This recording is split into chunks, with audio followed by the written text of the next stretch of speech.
कहीं ना कहीं तो चर्चा करते ही हैं, क्योंकि आजकल पॉलिटिकल जो सिस्टम है भारत का, उसके सेंट्रल पॉइंट पे आ गए हैं बाबा साहब। हर पार्टी चाहे खुशी से नाम ले चाहे उदासी से नाम लेना पड़ता है। अशोक चक्कर है, आप राष्ट्रपति भवन जाइए, वहाँ पर अशोक का हाल है। आपका रुपए का नोट है, उसमें अशोक का है ना। किसी मिलिट्री अफसर को बड़ा वो मिलता है तो उसमें भी अशोक का आता है। जगह जगह सम्राट अशोक का तो वैसे भी बड़ा नाम है।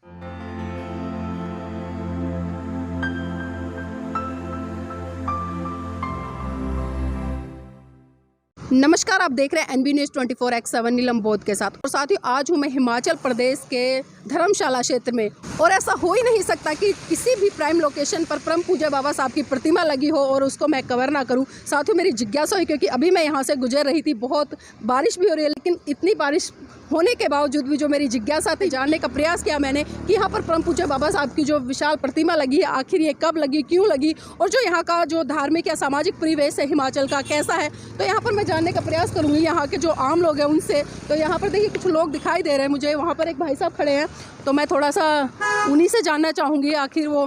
भाई जी, नाम क्या आपका? मेरा नाम राजकुमार विद्यार्थी है जी। राजकुमार विद्यार्थी जी, यहीं से हैं आप? हाँ, मैं लोकल यहीं से कुछ 6-7 किलोमीटर की दूरी पे हूँ। अच्छा, वैसे क्या करते हैं आप? मैं आरटीआई एक्टिविस्ट हूँ। अच्छा राजकुमार जी, ये जानना चाहूँगी यहाँ पर जो परम पूज्य बाबा साहब की जो प्राइम लोकेशन पर प्रतिमा लगी हुई है, ये किसने लगवाई, क्यों लगवाई? ये पिछले साल हिमाचल सरकार द्वारा लगाई गई थी। लोकल जो हमारे एमएलए हैं उनके प्रयास से लगाई गई थी, लोगों की डिमांड पे लगाई गई है। तो बाबा साहब, क्योंकि धर्मशाला एक स्मार्ट सिटी है, तो लोगों का था कि स्मार्ट सिटी में स्मार्ट लीडर होना चाहिए, तो उस ढंग से ये लगाई गई है प्रतिमा। अच्छा, तो सर ये भी जाना, थोड़ा आप उधर ही आ जाइए ताकि हमारे दर्शकों को भी दिखाई देती रहे प्रतिमा। तो सर आपसे ये जानना चाहूँगी, क्योंकि आपने जिस तरह से कहा है कि प्राइम लोकेशन है और सरकार ने लगाई है, तो इस प्रतिमा से आखिर यहाँ के लोग सीख क्या लेते हैं? सीख ये लेते हैं कि बाबा साहब के हाथ में संविधान है, और लोग जानते हैं, आमतौर पर जानते हैं कि संविधान निर्माता हैं बाबा साहब, और इनका बहुत बड़ा योगदान है भारत के उसमें। संविधान के मुख्य शिल्पकार हैं ये, और बहुत बड़े विद्वान हैं। मैं जहाँ तक बाबा साहब को मैंने पढ़ा है, तो बाबा साहब के पास 4 सब्जेक्टों में डॉक्टरेट थी, विदेशों से इनकी जो डिग्रियाँ थी, और बहुत एक जहाँ तक मैंने पढ़ा है कि जो डॉक्टर ऑफ साइंस की उपाधि थी इनकी इंग्लैंड से, वो इन्होंने जो 8 साल का कोर्स था उसको इन्होंने 2.5 साल में पूरा कर लिया था। क्योंकि मैं पीएचडी भी कर रहा हूँ एजुकेशन में, तो मैं थोड़ा सा पढ़ने का मुझे मौका मिला है कि इतने बड़े विद्वान हैं, तो इन्होंने जो किया है, तो थोड़ा सा जो मैं जानता हूँ वो मैंने आपसे शेयर किया है। सर एक पर्सनली चीज़ जानना चाहूँगी, क्योंकि अक्सर हम जब बाबा साहब की बात करते हैं तो कहीं ना कहीं जो लोग हैं बड़ी छोटी सोच या संकुचित सोच से उनको आकलन करते हैं, क्योंकि इतने बड़े विश्व स्तर की एक विभूति भारत में पैदा हुई, लेकिन जब बात परम पूज्य बाबा साहब के संघर्ष की करते हैं तो कहीं ना कहीं जाति में उसको बांट कर बहुत छोटा कर देते हैं। ऐसा क्यों?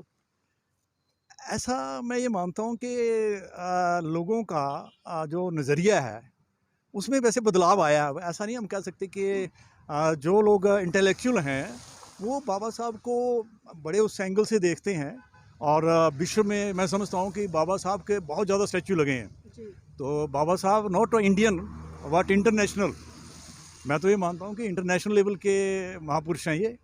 भारत तक सीमित नहीं है, किसी जाति या धर्म तक भी सीमित नहीं है। इनका बड़ा वास्ट दायरा है, और विश्वव्यापी कह सकता हूँ मैं इनको। क्योंकि फ़ॉरेन में आप जाओ, आप अमेरिका में जाओ, कोलंबिया यूनिवर्सिटी में स्टैचू लगाया है जो हमने नेट में देखा है।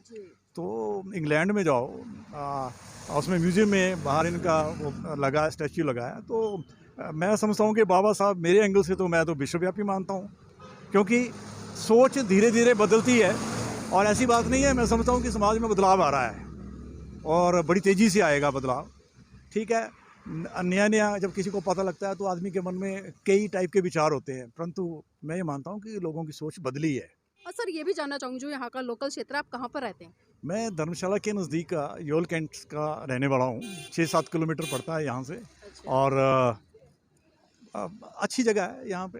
तो जो लोग यहाँ पर रहते हैं लोकल, वो बाबा साहब को लेकर कभी चर्चा करते हैं या कुछ विचार गोष्ठियाँ यहाँ पर होती है, किसी तरह के कार्यक्रम यहाँ पर होते हैं? हाँ, प्रोग्राम तो होते रहते हैं अक्सर। जैसे जयंती वगैरह आती है बाबा साहब की, उस पे होते हैं प्रोग्राम, या लोग कहीं ना कहीं तो चर्चा करते ही हैं। क्योंकि आजकल पॉलिटिकल जो सिस्टम है भारत का, उसके सेंट्रल पॉइंट पे आ गए हैं बाबा साहब। हर पार्टी चाहे खुशी से नाम ले चाहे उदासी से नाम लेना पड़ता है। अक्सर हम जब बाबा साहब की बात करें, उनके सिद्धांतों की बात करें, क्योंकि आज लोग बाबा साहब की जय जयकार तो कर रहे हैं, लेकिन उनकी जो प्रॉपर एक आइडियोलॉजी थी, जो शुद्ध रूप से थी, बुद्धिज़्म की बात करना या बुद्धिज़्म की तरफ जाना, उससे लोग कहाँ तक मतलब एक वास्ता रखते हैं या उससे फिर डिनाई करते हैं, खासकर हिमाचल के लोग। हिमाचल में बौद्ध धर्म का तो अभी तक इतना कोई ऐसा काम हमें दिखाई नहीं दिया अभी तक। हाँ, जो लोग थोड़ा फॉलो कर रहे हैं या जो थोड़ा इंटेलेक्चुअल वर्ग है, वो बुद्धिज़्म को प्रेफर करता है। अब मैं भी बुद्धिस्ट तो नहीं हूँ अभी तक, परंतु मैं भी बौद्ध धर्म को स्टडी कर रहा हूँ और मुझे बहुत अच्छा लग रहा है, क्योंकि इसमें एक ख़ास बात ये है कि थोड़ा साइंटिफिक टेम्पर जो है वो बड़ा अच्छा काम करता है। लेकिन सर, जिस तरह से हम देख रहे हैं, हम यहाँ पर 3-4 दिन से लगातार भ्रमण कर रहे हैं और जो धार्मिक स्थल है उन पर भी जा रहे हैं, तो यहाँ पर तो दलाई लामा जी रहते हैं। क्या उनकी तरफ से जो बाबा साहब के द्वारा बौद्ध धर्म दिया गया था, उसका प्रचार हो रहा है, कुछ अलग तरीके से हो रहा है? मैं समझता हूँ कि जो दलाई लामा का है, इनका थोड़ा सा अलग उसमें होगा। जो थोड़ा सा मैंने पढ़ा है बाबा साहब को, उनका है तो बौद्ध धर्म का वो भी, पर उनका थोड़ी सी कंसेप्ट अलग सी हो सकती है, क्योंकि बाबा साहब का थोड़ा सा मुझे अलग लगता है, उससे थोड़ा अलग लगता है। अच्छा, किस तरह से डिफरेंट है सर? उनका जैसे वो होता है ना, हीन यान महायान, कुछ जो इसमें जो ब्रांचें होती हैं, तो वो हो सकता है, पर वो भी बुद्धिज़्म को मानते हैं। हम उनके प्रति बड़ी श्रद्धा रखते हैं, दलाई लामा जी के प्रति भी, क्योंकि वो भी नोबेल पुरस्कार विजेता हैं। तो जी बड़ा अच्छा सर, वो एक बेसिक चीज़, क्योंकि खासकर अभी हमने पिछले अक्टूबर के महीने में देखा था, जिस तरह से दिल्ली के एक मंत्री हैं, उन्होंने जब धम्म दीक्षा का कार्यक्रम करा, तो वहाँ पर लोगों ने 22 प्रतिज्ञाएं ली थी, जो बाबा साहब के द्वारा दी गई थी। तो उसका बहुत बड़े स्तर पर विरोध हुआ था, और ये सवाल मेरा इसलिए है क्योंकि लोग आज बाबा साहब की जय जयकार तो कर रहे हैं, चाहे कोई सी भी पार्टी हो राजनीतिक, लेकिन जब उनकी आइडियोलॉजी को फैलाने या प्रचारित और प्रसारित करने की बात है, तो उसमें कोताही बरती जाती है और दोहरा मापदंड देखा जाता है। मैं समझता हूँ कि लोगों के अंदर एक जो मनोवैज्ञानिक परिवर्तन है, उसको आने में थोड़ा टाइम लगता है। जी और नो डाउट आने वाले टाइम में बाबा साहब जैसे लोग पहचानने लगे हैं अभी, तो आने वाले टाइम में बाबा साहब मेरे ख्याल से बहुत आगे निकलेंगे, बहुत आगे, बहुत आगे। जन जन तक इनका जीवन जो है वो लाइफ हिस्ट्री पढ़ी जाएगी, मैं तो ऐसा मानता हूँ। जी, जिस तरह से बाबा साहब की ये प्रतिमा लगी है, ये कौन सी सरकार में लगी है, उसका उद्घाटन किसने किया था? देखिए, वैसे तो मैं किसी पॉलिटिकल पार्टी का मेंबर नहीं हूँ, ना ही मैं बनने का इच्छुक हूँ किसी पॉलिटिकल पार्टी विशेष का, पर ये जो लगा था, ये लगा था भाजपा की सरकार थी। हिमाचल प्रदेश के मुख्यमंत्री जयराम ठाकुर थे, और यहाँ से विशाल नरिया हमारे एमएलए थे, तो उनके टाइम में लगा है। पर मैं समझता हूँ इसको राजनीतिक दृष्टि से ना देखा जाए कि किस पार्टी ने लगाया है, इसको एक सरकारी एंगल से ही देखा जाए, वो ज़्यादा बढ़िया रहेगा। सर, ये भी जानना चाहूँगी, सरकार ने यहाँ पर खुद लगाया या लोगों की डिमांड थी तब लगाया? और मैं समझता हूँ कि लोगों की डिमांड भी हो सकती है, और प्लस इसमें क्या होता है कि बाबा साहब भारतीय राजनीति के इस वक्त ना केंद्र बिंदु पे हैं, जी, तो हर कोई सरकार चाहती है कि हम भी इसमें जुड़ें, श्रेय भी लेने चाहती है, और थोड़ा सा लोगों को पता भी लगता है कि भाई इतनी बड़ी हस्ती हुई है, तो कुछ ना कुछ स्टैच्यू होने चाहिए। यहाँ ही नहीं, मैं समझता हूँ मैं उधर भी देखा है, अपने नूरपुर में भी, जो हमारा नूरपुर सब डिवीज़न है, वहाँ भी लगा है, पालमपुर सब डिवीज़न में भी लगा है बाबा साहब का स्टैच्यू, तो शिमला में तो ऑलरेडी है, चंबा में भी है। तो मैं समझता हूँ कि जैसे जैसे लोगों में मानसिकता बदल रही है, तो बड़ी तेज़ी से आगे आएगा ये सारा प्रोग्राम जो बाबा साहब का वो है, ये आएगा, डेफिनेटली आगे आएगा। हाँ। सर, भारत के पास में 3 विभूतियाँ ऐसी हैं जो विश्व पटल पर जानी जाती है। अगर मैं बात करूँ, पहले नंबर पर महाकारुणिक तथागत बुद्ध, दूसरे नंबर पर सम्राट अशोक और तीसरे नंबर पर परम पूज्य बाबा साहब। लेकिन ये तीनों हस्तियाँ कहीं ना कहीं हम भारत के लोगों से जब चर्चा करते हैं, उनसे जानते हैं, या भारत की सरकारों की अगर मैं बात करूँ, तो वो इन तीनों ही हस्तियों को कहीं ना कहीं जिस तरह से विश्व स्तर पर गौरवान्वित है, लेकिन भारत में इनका इतना प्रचलन नहीं है, ऐसा क्यों? ऐसा मैं समझता हूँ इसलिए भी हो सकता है कि लोगों में अभी तक वो लेवल नहीं है माइंड का, वो लेवल अचीव नहीं किया अभी तक लोगों ने। और सम्राट अशोक का तो वैसे भी बड़ा नाम है। मुझे याद है जब हम स्कूल में पढ़ते थे, तो सम्राट अशोक की जीवनी आती थी, हम प्राइमरी स्टैंडर्ड में जब पढ़ते थे तो वहाँ आती थी जीवनी। उसके बाद आजकल नहीं हमें कहीं देखने को मिलती है ऐसे किसी लिटरेचर में, परंतु सम्राट अशोक का तो बड़ा नाम है। देखिए, अब अशोक चक्कर है, आप राष्ट्रपति भवन जाइए, वहाँ पर अशोक का हाल है, आपका रुपये का नोट है उस पर अशोक का है ना, किसी मिलिट्री अफसर को बड़ा वो मिलता है तो उसमें भी अशोक का आता है, जगह जगह सम्राट अशोक का तो वैसे भी बड़ा नाम है। और गौतम बुद्ध की जहाँ तक बात है, तो गौतम बुद्ध का भी बड़ा नाम है।